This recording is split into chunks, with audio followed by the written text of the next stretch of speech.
Pemirsa, seorang pasien BPJS Kesehatan di Rumah Sakit Siloam Bangka Tengah, Bangka Belitung meninggal dunia. Diduga akibat ditelantarkan pihak rumah sakit saat kondisi kritis. Ya, keluarga pasien yang tak terlibat dengan kejadian tersebut mengecam dan memviralkan rumah sakit di media sosial. Kecuali mama saya ditanganin dari tadi pagi, oke, nggak apa-apa. Tapi mereka bilang penuh, itu yang bikin saya sakit hati, Pak. Itu yang bikin saya sakit hati, tau nggak?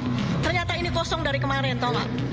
Tini, warga Bangka Belitung, mengamuk di Rumah Sakit Siloam Bangka Tengah setelah mengetahui ibunya yang dirawat meninggal dunia. Yang bilang ruang ICU penuh tadi siapa? ICU itu kosong tadi pagi, tau nggak? Menurut Tini, pihak rumah sakit sengaja menelantarkan ibunya yang butuh perawatan darurat di ruang ICU karena kondisi kritis. Namun pihak rumah sakit malah menyebutkan ruang ICU sedang penuh pasien. Korban sebelumnya menjalani operasi untuk amputasi kaki. Setelah beberapa waktu, korban mengalami nyeri dan gatal-gatal. Sebelum akhirnya kondisi korban mulai drop, dinyatakan kritis hingga meninggal dunia. Mama saya ini kritis tuh dari subuh, saya bilang. Dari pagi dokter udah nyaranin masuk ruang ICU, saya bilang gitu. Tapi kenapa dibilang penuh? Jam 1 pun saya masih nuntut di atas minta ruang ICU, kalian masih bilang penuh, saya bilang gitu. Kalau ada apa-apa sama mama saya bilang gitu. Saya tuntut kalian semua, saya bilang. Saya viralin kalian semua, saya bilang gitu. Harusnya mama saya ditanganin dari pagi loh, saya bilang. Ruang ICU ini kosong dari malam, saya bilang gitu. Kenapa kalian masih bilang penuh? Pihak keluarga sudah melaporkan kejadian ini ke BPJS Kesehatan Cabang Pangkal Pinang. Pihak BPJS akan mengambil langkah tegas hingga ancaman terberat, yaitu pemutusan kerjasama. Berdasarkan keterangan-keterangan ini tentu nanti kita akan menyimpulkan apakah memang terjadi maladministrasi dan bahkan mungkin mal lainnya, mal praktek dan lain-lain gitu dalam kasus ini. Dan tentunya nanti akan kita tidak lanjuti jika memang terbukti dalam bentuk surat peringatan kepada Rumah Sakit Siloam sebagai bentuk sanksi yang bisa kami keluarkan, sanksi administrasi yang bisa kami keluarkan selaku pihak yang menjalin kontrak dengan Rumah Sakit Siloam. Bilang ruang ICU penuh tadi siapa? Padahal ruang ICU itu kosong tadi pagi, tau nggak? Pasien ruang ICU itu keluar tadi malam, dirawat di lantai 7. Itu ada tetangga kita yang dirawat di ICU, dia bilang dari semalam tuh udah kosong. Mama saya tuh kritis dari tadi malam, dibiarin, dia bilang ruang ICU penuh. Suruh dioper ke rumah sakit lain. Nggak ada konfirmasi, percuma. Saya tuntut ini ya. Tau nggak? Sementara pihak rumah sakit hingga saat ini belum memberikan keterangan apapun. Dari Pangkal Pinang, Bangka Belitung, Haryanto, iNews melaporkan.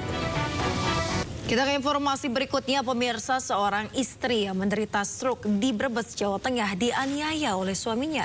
Ya, pasca peristiwa tersebut, sang anak melaporkan ayah kandungnya ke polisi.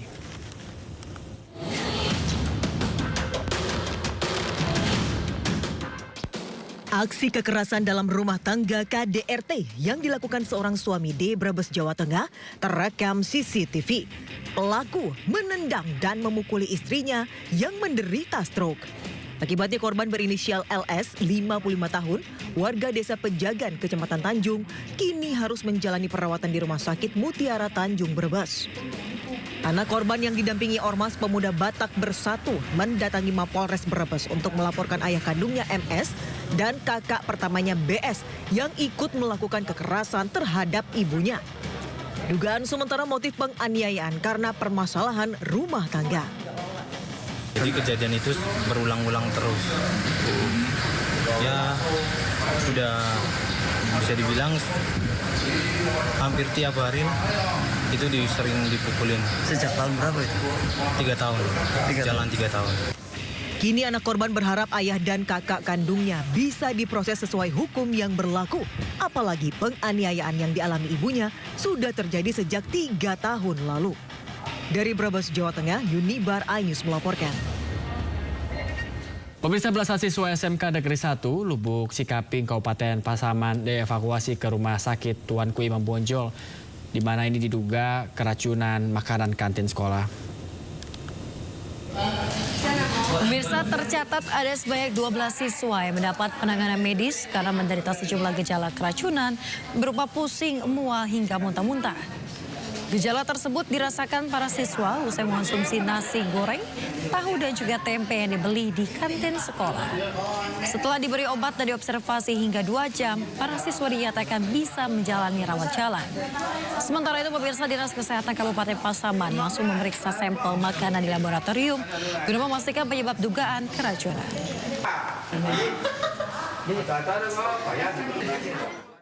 Sakit perut, muntahnya rata-rata di atas 5 kali.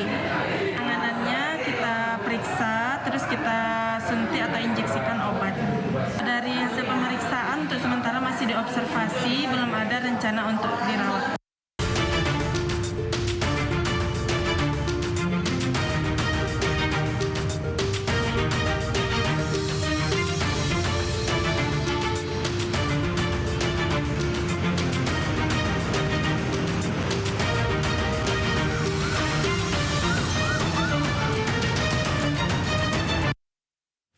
Ya, pemirsa, selanjutnya kami akan ajak Anda mengetahui pantauan lalu lintas hari ini di sejumlah wilayah melalui pantauan CCTV Korlantas Polri. Kita akan bergabung dengan Brigadir Medina di studio NTMC Polri. Halo Brigadir Medina, bagaimana pantauan arus lalu lintas di sejumlah titik di wilayah Indonesia melalui pantauan CCTV saat ini? Baik, terima kasih rekan Yasmin dan Bayu dan juga selamat pagi pemirsa menemani aktivitas pagi hari Anda. Kami akan mengajak pemirsa untuk mengetahui bagaimanakah kondisi arus lalu lintas di sejumlah titik di wilayah Indonesia melalui pantauan CCTV Korlantas Polri. Untuk yang pertama kita pantau dari kawasan Simpang Coca-Cola Jakarta Timur.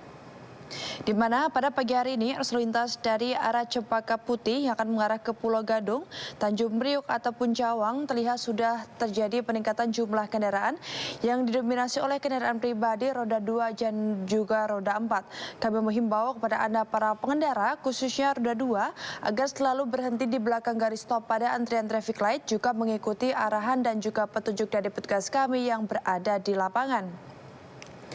Untuk selanjutnya kita bergeser di kawasan Simpang Permai Koja, Jakarta Utara. Di mana pada pagi hari ini arus lalu lintas dari arah Kebon Bawang yang akan mengarah ke Yosudarso ataupun Tanjung Priok terpantau ramai lancar. Hal yang sama juga terjadi dari arah Yosudarso yang akan mengarah ke Tanjung Priok. Dan pelambatan kecepatan kendaraan hanya menjelang antrian traffic light saja yang berimbas kurang lebih sepanjang 50 meter ke belakang. Selepasnya kendaraan dapat melaju dengan kecepatan normal. Kami menghimbau kepada Anda para pengendara agar selalu waspada akan kendaraan yang memutar balik atau menuju ke arah Yosudarso dari Kebon Bawang.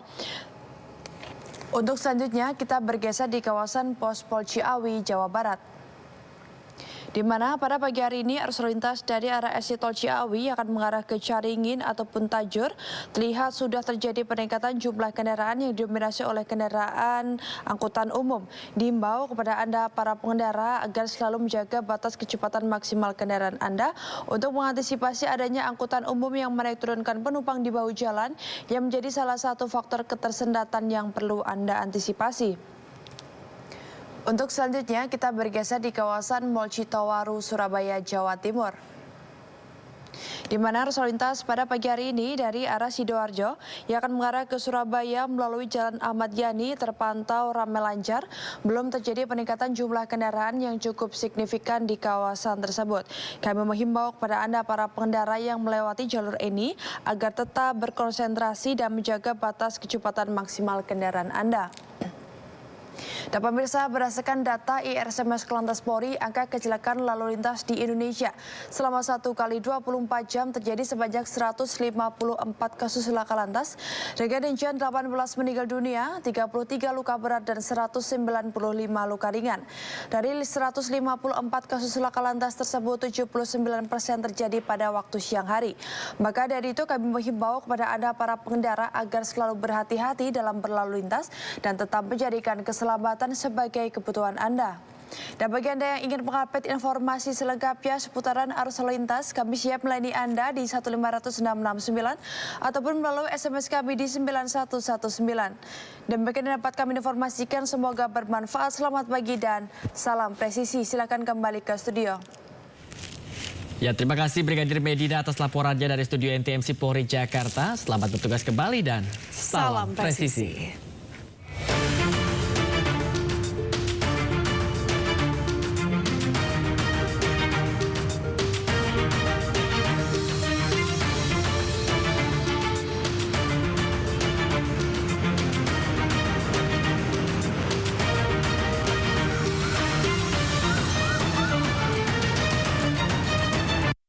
Pemirsa, Hakim Tunggal Pengadilan Negeri Jakarta Selatan, Juyamto, menolak pra-peradilan Sekjen PDIP Hasto Kristianto. Ya, dengan putusan tersebut, status tersangka Hasto yang ditetapkan KPK adalah sah. Pertimbangkan dan diberi penilaian hukum lagi, sehingga dengan demikian Hakim berpendapat bahwa permohonan pra-peradilan dari pemohon adalah dinyatakan tidak dapat diterima. Hakim Tunggal Pengadilan Negeri Jakarta Selatan Juyamto menyatakan tidak dapat menerima pra-peradilan dari Sekjen PDIP Hasto Kristianto. Dengan putusan tersebut, status tersangka Hasto yang ditetapkan KPK adalah sah. Dalam pertimbangannya, Juyamto mengabulkan eksepsi yang diajukan oleh pihak KPK. Pasalnya, KPK keberatan dengan dalil gugatan Hasto yang mengajukan keberatan atas 2 surat perintah penyidikan. Menurut Hakim, seharusnya permohonan pihak Hasto diajukan dalam 2 bentuk gugatan pra-peradilan. Sementara kuasa hukum Hasto Todung Mulya Lubis mengatakan ditolaknya pra-peradilan Hasto bukanlah akhir. Dirinya akan menyampaikan ke publik terkait upaya hukum yang akan ditempuh selanjutnya.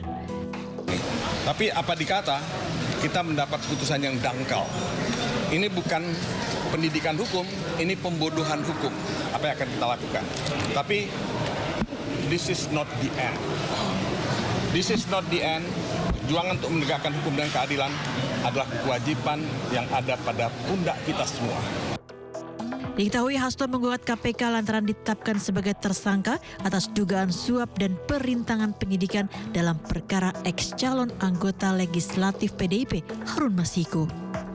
Dari Jakarta, Ismalia Dede Rudi, iNews melaporkan. Pemirsa, 15 jam tangan mewah import hilang di Bandara Soekarno-Hatta, Tangerang, Banten. Ternyata pelaku karyawan Goda Ekspedisi dan sudah berulang kali beraksi.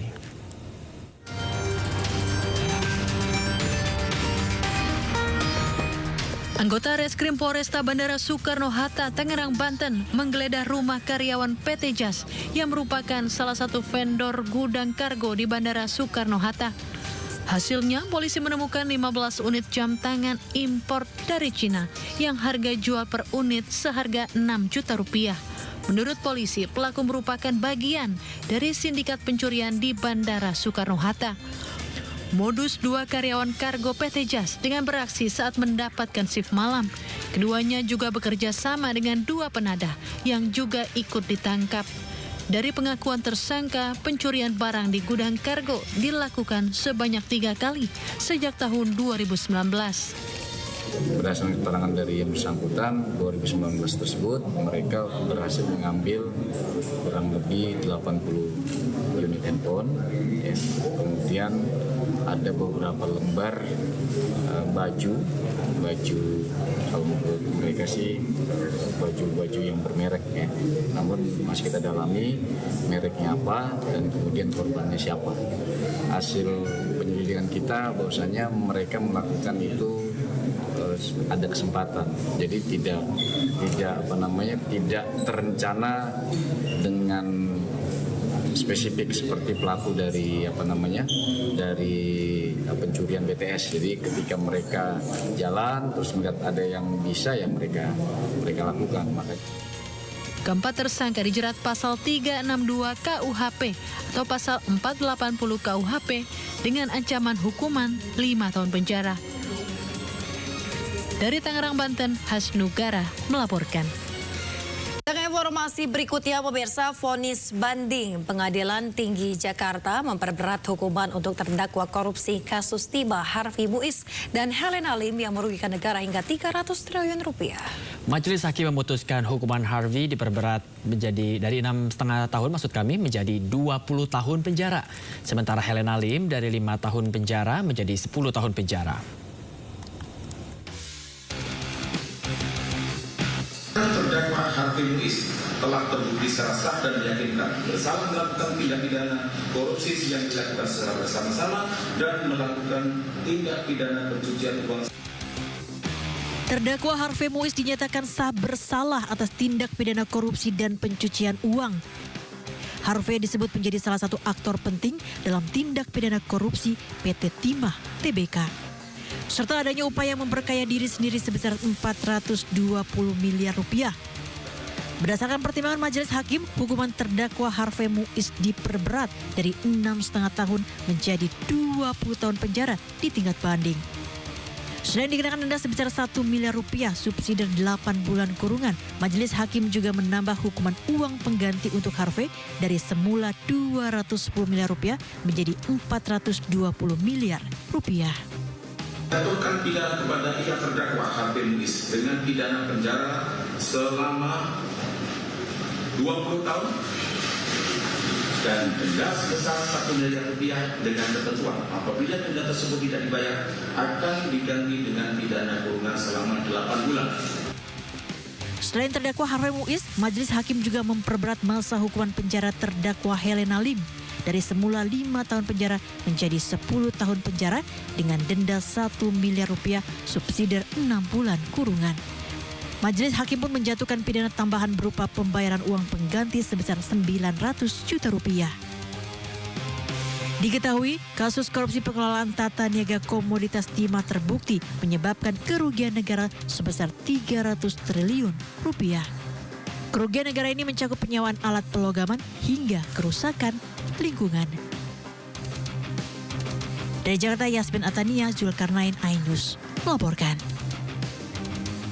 Ya, pemirsa, Pengadilan Negeri Jakarta Utara melaporkan pengacara Rasman Nasution bersama timnya ke Barreskrim Polri terkait kericuhan dan perseteruan di ruang persidangan. Ya, menanggapi laporan tersebut, pemirsa, Rasman mengaku tidak khawatir dan sedang mempelajari kemungkinan akan melaporkan balik sejumlah hakim.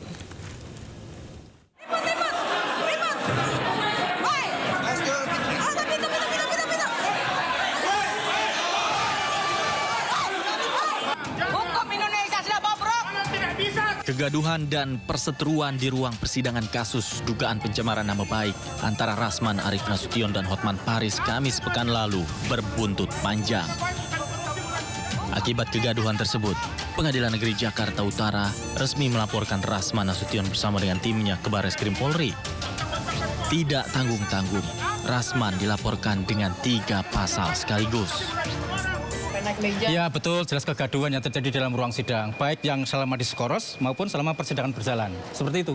Pasalnya, Pak? Ada pasalnya nggak, Pak? Pasal yang saya laporkan ada 3, yaitu 335 KUHP, 207 KUHP, dan 217 KUHP. Ya, seperti itu, 217 KUHP. Ada 3 pasal. Menanggapi laporan tersebut, Rasman mengaku pihaknya tidak khawatir. Kendati demikian, Rasman mempertanyakan sejumlah pasal yang menjeratnya dalam laporan tersebut. Kenapa menjadi aneh? Karena yang melapor itu adalah Ketua Pengadilan Negeri Jakarta Utara didampingi Ketua Pengadilan Tinggi dari DKI Jakarta atas perintah Mahkamah Agung Republik Indonesia. Nah, pertanyaannya, siapa korban dari pasal 335 dimaksud? Di mana ancaman kekerasan di situ? Di mana dasar peletakan pasal 335 dimaksud? Begitu juga dengan 207.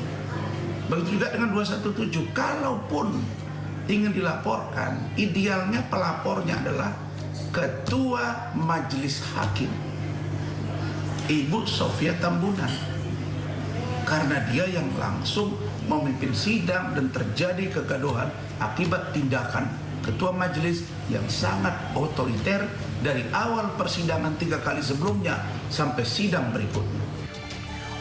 Rasman juga mengatakan sedang mempelajari kemungkinan akan melaporkan balik sejumlah hakim yang menyidangkan perkaranya di Pengadilan Jakarta Utara. Dari Jakarta, Jessica Winoto, Rizky Yulianto, iNews melaporkan. Sementara KPK mengapresiasi keputusan Pengadilan Negeri Jakarta Selatan yang menolak permohonan pra-peradilan Hasto Kristianto. KPK menegaskan proses penyidikan kasus suap Hasto akan terus berjalan dan tersangka akan kembali dipanggil. Untuk rencana pemanggilan, bila penyidik sudah menganggap seluruh saksi dan seluruh alat bukti dalam rangka pemenuhan unsur perkara tersebut telah terpenuhi, maka Saudara HK tentunya akan dipanggil sebagai tersangka nanti. Kita ke informasi selanjutnya pemirsa, buntut ricuh di persidangan Mahkamah Agung resmi bekukan berita acara sumpah advokat Rasman Arif Nasution dan Firdaus Oiwobo, yang mana keputusan ini otomatis membuat keduanya tidak lagi dapat menjalankan praktik sebagai pengacara di pengadilan.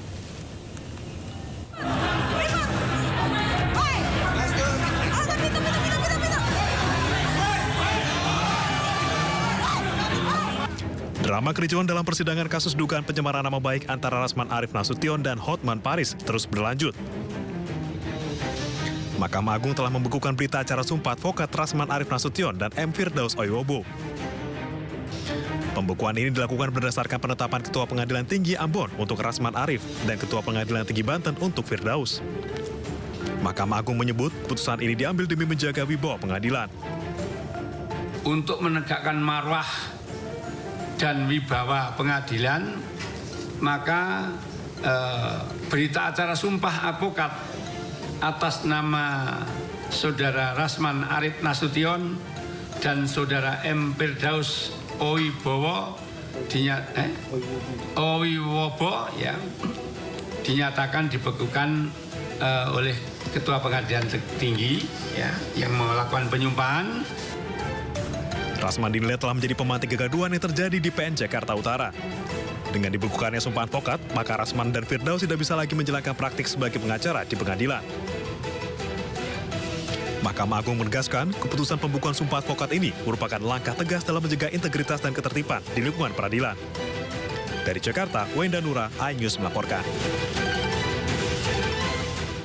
Pemirsa, pembongkaran pagar laut di perairan Kabupaten Tangerang, Banten telah selesai. Meski telah dibongkar, TNI Angkatan Laut akan memperketat pengawasan di area tersebut.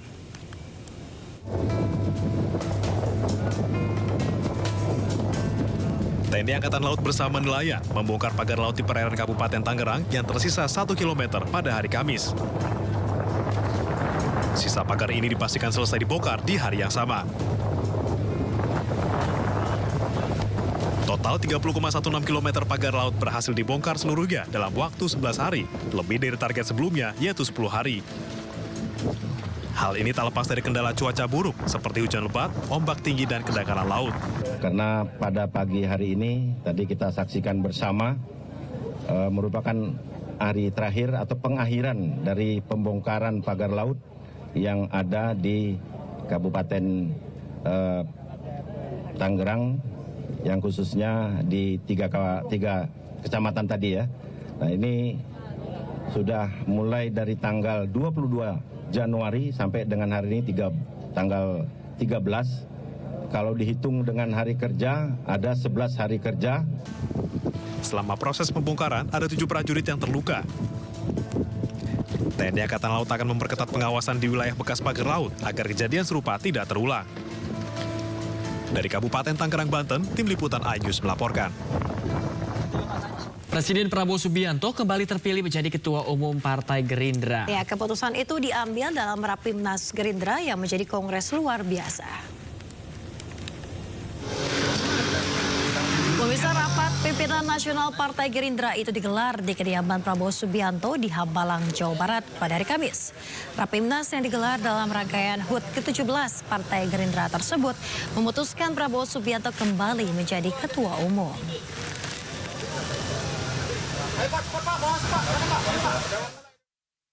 Dihadiri oleh pengurus DPD dan DPC Partai Gerindra seluruh Indonesia. Nah, kalau pertimbangannya ya itu kan tadi pandangan umum dari masing-masing Dewan Pimpinan Daerah yang mewakili Dewan Pimpinan Cabang seluruh Indonesia. Permintaannya seperti itu. Nah tadi sehingga keputusan Kongres luar biasa itu kemudian yang memutuskan seperti itu. Ini terkesan mendadak Bang, maksudnya nggak ada info sebelumnya atau rapat sebelumnya gitu? Ya sebenarnya acaranya hari ini Rapimnas, tapi kemudian permintaan dari peserta karena juga memenuhi persyaratan untuk perubahan dari Rapimnas menjadi Kongres luar biasa, sehingga tadi kemudian dibuatlah Kongres luar biasa. Panas kok diusulkan lagi menjadi calon presiden dari Pak Prabowo. Banyak usulan-usulan tadi, tapi antara lain yang paling penting itu adalah meminta menjadi ketua umum untuk 5 tahun ke depan. Dan itu sudah diketok. Ketua Harian DPP Partai Gerindra, Sufmi Dasko Ahmad juga menyebut Bobi Nasution hingga Ahmad Lutfi sudah menjadi anggota Partai Gerindra. Keduanya pun sudah mendapatkan kartu tanda anggota Gerindra. Adapun Gubernur Sulawesi Tenggara terpilih, Andi Sumanggeruka, juga dibenarkan oleh Dasko sebagai anggota Partai Gerindra. Diketahui Wali Kota Medan Bobi Nasution merupakan salah satu tokoh yang didukung Gerindra untuk maju di Pilkada Sumatera Utara. Kini Bobi sudah ditetapkan sebagai Gubernur Sumatera Utara terpilih. Sedangkan Ahmad Lutfi yang maju di Pilkada Jawa Tengah juga didukung oleh koalisi Kim Plus. Tapi antara lain yang paling penting itu adalah meminta menjadi ketua umum untuk 5 tahun ke depan. Dan itu sudah diketok. Bang, Prabowo sudah menerima belum? Sudah diketok. Bang, ini Bobi Nasution, Pak Lutfi, itu dia dapat KTA Bang ya? Satu lagi Bang, yang terakhir Bang, keren Bang. Bang, konfirmasi itu aja Bang. Sudah dapat KTA. Oh, siap. Sudah jadi anggota. Sama Andi Sumanggeruka juga Bang, berarti? Betul. Coba fitur dengarkan berita di News Plus aplikasi RCTI Plus. Sisa pengurus Partai Perindo semakin intensif menggelar rapat konsolidasi di berbagai daerah. Ya, rapat konsolidasi dilakukan guna memperkuat struktur partai serta menjaga kekompakan dan solidaritas antar pengurus pusat dan daerah.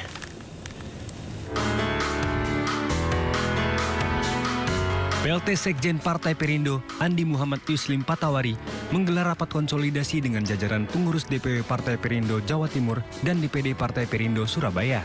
Rapat konsolidasi membahas penguatan struktur Partai Perindo guna menghadapi berbagai tantangan politik di masa depan demi meraih target kemenangan di pemilu 2029 mendatang.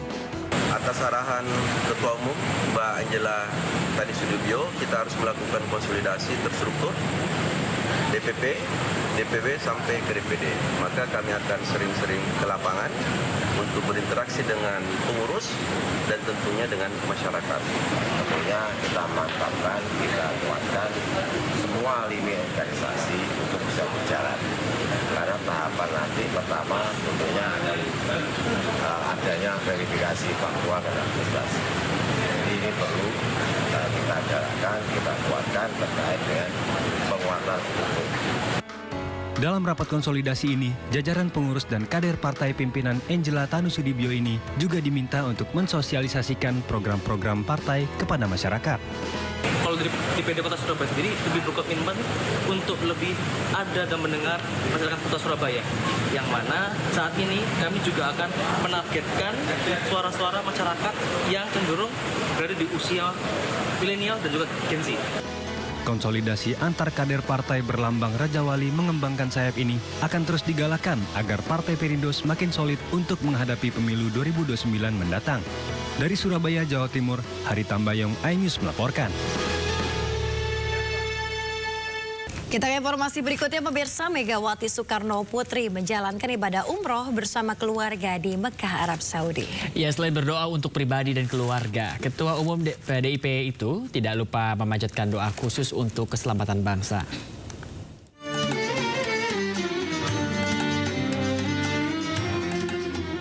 Presiden kelima RI Megawati Soekarno Putri memulai rangkaian ibadah umroh bersama kedua anaknya Muhammad Rizky Pratama dan Ketua DPR RI Puan Maharani.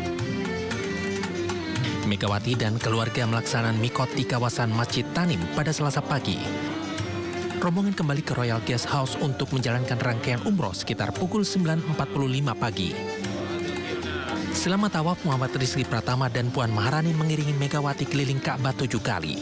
Setelah tawaf, Megawati yang kini berusia 78 tahun menjalankan sa'i dengan bajigar. Selama perjalanan sa'i antara Bukit Sofa dan Marwah, beberapa jamaah umroh asal Indonesia menyapa Presiden kelima Republik Indonesia ini. Dalam umroh kali ini, Megawati juga melakukan beberapa sunnah dan tak lupa Megawati dan keluarga menyempatkan berdoa di titik multazam dan dilanjutkan dengan sholat zuhur. Ya, alhamdulillah, tapi kami sekeluarga sudah melaksanakan ibadah umroh, semuanya berjalan dengan baik dan lancar, dan ya tentu saja semua doa-doa terbaik kami panjatkan, terutama untuk keluarga, juga untuk bangsa dan negara. Semoga semuanya berjalan dengan baik dan berkah semuanya. Semua doanya di dalam hati, jadi tidak diucapkan. Kita berusaha untuk bisa khusyuk, dan semuanya kita doakan yang terbaik, bukan hanya untuk keluarga, tapi tentu saja untuk bangsa dan negara. Usai menjalankan ibadah umroh di Makkah, Megawati dijadwalkan akan melanjutkan rangkaian ibadah di kota Madinah. Momen umroh kali ini menjadi sangat istimewa bagi Megawati Soekarno Putri dan keluarga, karena terakhir Megawati Soekarno Putri datang ke Tanah Suci ini untuk beribadah haji pada tahun 2012 lalu bersama dengan almarhum suaminya Taufik Kemas. Rencananya usai menjalankan ibadah umroh, Megawati Soekarno Putri dan keluarga akan menuju ke Madinah untuk berziarah ke makam Rasulullah. Dari Makkah Al-Mukarramah, Gede Satria, iNews melaporkan. Pemirsa, Presiden Turki Recep Tayyip Erdogan memberikan hadiah mobil listrik kepada pemerintah Indonesia saat bertemu Presiden Prabowo Subianto di Istana Bogor. Ya, pemberian mobil sebagai simbol persahabatan dan juga hubungan erat antara Turki Indonesia selama 7 dekade. Pemirsa, sebuah mobil listrik tok produksi Turki diberikan Presiden Erdogan kepada pemerintah Indonesia saat bertemu Presiden RI Prabowo Subianto. Mobil ini bukanlah pemberian untuk Prabowo pribadi, melainkan untuk negara Indonesia sebagai simbol persahabatan dan juga hubungan erat selama 7 dekade. Mobil diberikan saat Prabowo dan Erdogan menuju tempat jamuan santap siang kenegaraan pada Rabu siang. Tok T10X merupakan kendaraan listrik dengan perangkat cerdas yang terhubung dengan ekosistem mobilitas Tok, termasuk jangkauan baterai hingga 523 km. Sementara itu pemirsa, Prabowo Subianto memberikan 2 cenderamata untuk Erdogan, yakni senapan serbu buatan Pindad dibubui tulisan nama Erdogan dan juga sebuah keris Bali kegodohan.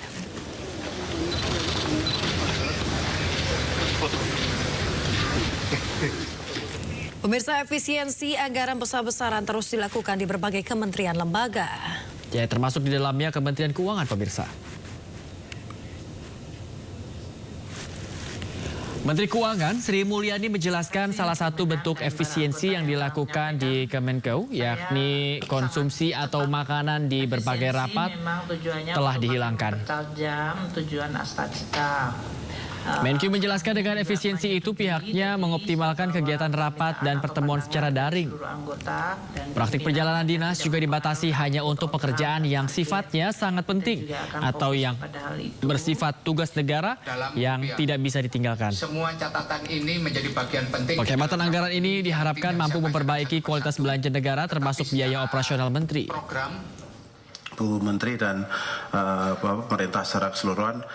Tapi memang yang sedang dilakukan saat ini diharapkan akan menciptakan sebuah budaya baru, penekanan kepada pelaksanaan tugas secara efisien, secara cepat, secara baik, pelayanan publik tidak dikorbankan, dan tentu berbagai target-target tidak akan kita lakukan pengurangan.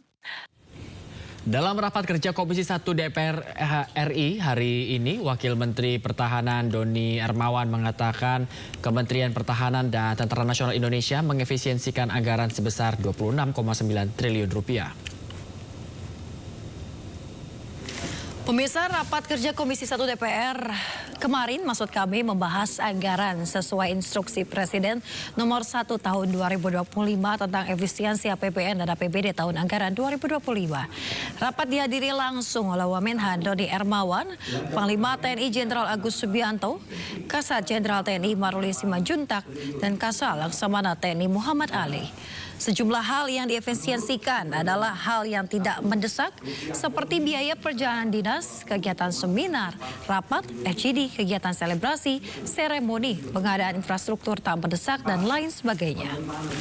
Dan layanan umum sebesar 548,3,29 Pemirsa, Menteri Hak Asasi Manusia Natalius Pigai menegaskan kementeriannya paling siap dan patuh mengikuti perintah Presiden Prabowo Subianto melakukan pengetatan atau efisiensi anggaran. Ya, bahkan ditegaskannya tidak ada satupun lampu padam akibat pengetatan anggaran. Boleh cek di televisi, di media cuma satu-satunya yang menyatakan siap dan tidak terpengaruh. Dan itu saya buktikan, kantor hari ini di Kementerian Hak Asasi Manusia berjalan normal. Satu lampu pun tidak padam.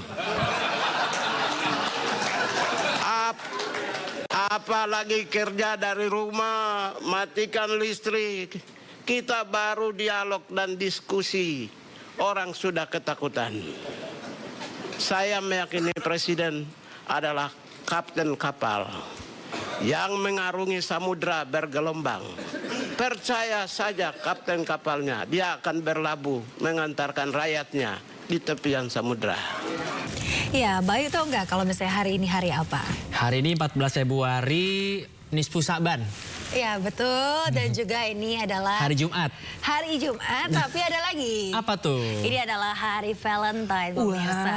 Yang mana biasanya di hari ini ya kita menunjukkan rasa kasih sayang dengan orang terkasih, baik itu dengan orang tua, keluarga maupun pasangan begitu ya. Yang biasa hari Valentine ini merupakan cerminan dari apa, Bayu dan juga pemirsa? Cerminan rasa sayang. Saya gagap ngomong rasa sayang, gagap ya. Ya, cerminan rasa sayang untuk orang yang kita kasih begitu ya. Dan memang pada hari Valentine ini, Bayu dan juga pemirsa, biasanya kita berbagi apa? Berbagi hadiah ataupun berbagi coklat terhadap yang kita kasihi begitu ya. Dan juga memang pemirsa biasanya kita juga memberi buket bunga kepada orang yang kita kasih, dan berikut liputannya.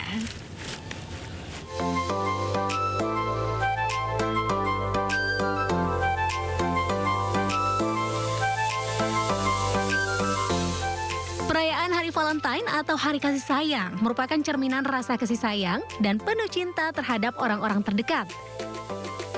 Rasa kasih sayang sendiri tak hanya untuk pasangan, melainkan rasa sayang untuk orang tua, anak, saudara, ataupun sahabat.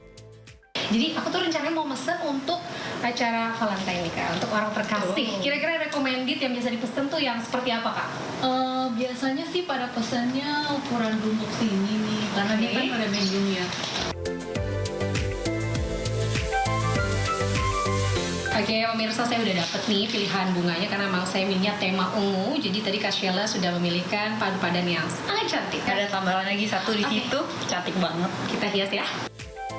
Butuh ketekunan, ketelitian, keterampilan, dan kesabaran untuk bisa menghasilkan karya seni buket bunga cantik yang menarik, artistik, dan bermakna, agar banyak diminati pembeli. Untuk jenis bunga sendiri, bisa bunga asli ataupun menggunakan bunga artifisial dan dapat disesuaikan dengan selera pembeli. Sebenarnya udah dari 3 tahun yang lalu. Jadi pada dasarnya itu dulu aku tuh suka banget sama tanaman mawar ya. Berkembang, kemudian bikin buket-buket, kemudian mencoba jual, terus akhirnya bisa berjalan sampai sekarang. Semuanya kalau kita di sini tuh custom, jadi bisa bunga artificial, bisa bunga asli juga bisa gitu, tergantung mau budgetnya berapa. Pada momen Valentine kali ini, buket bunga cantik bernuansa ungu menjadi pilihan saya. Nah, ini udah jadi flower box-nya. Oke, thank you Kak Sheila. Nah, pemirsa, sambut hari spesial seperti halnya Valentine dengan hampers flower box by Floristory by Kak Sheila ini salah satu hadiah yang recommended sekali untuk dikasihkan ke orang yang spesial tentunya. Ini cantik banget, sesuai dengan pilihan saya, nuansanya ungu-ungu untuk tema Valentine saya tahun ini. Dari Jakarta, Anita Dewi, Bagus Prasetyadi, iNews melaporkan.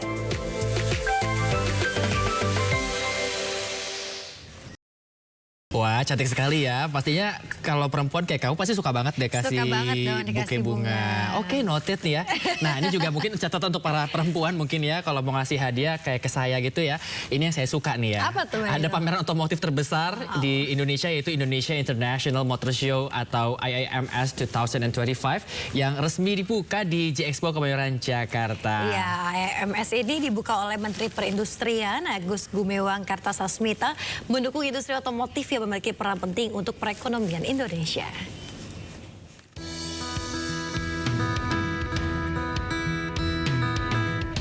Pameran Otomotif Indonesia International Motor Show atau IIMS 2025 resmi dibuka mulai 13 Februari hingga 23 Februari mendatang.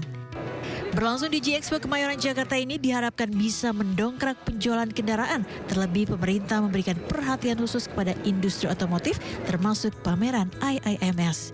Pemerintah sudah menyiapkan kebijakan ya agar supaya pertumbuhan manufaktur otomotif tidak sliding dan bahkan bisa rebound dengan menyiapkan beberapa kebijakan ekonomi ya, yang salah satunya mengarah kepada otomotif nasional.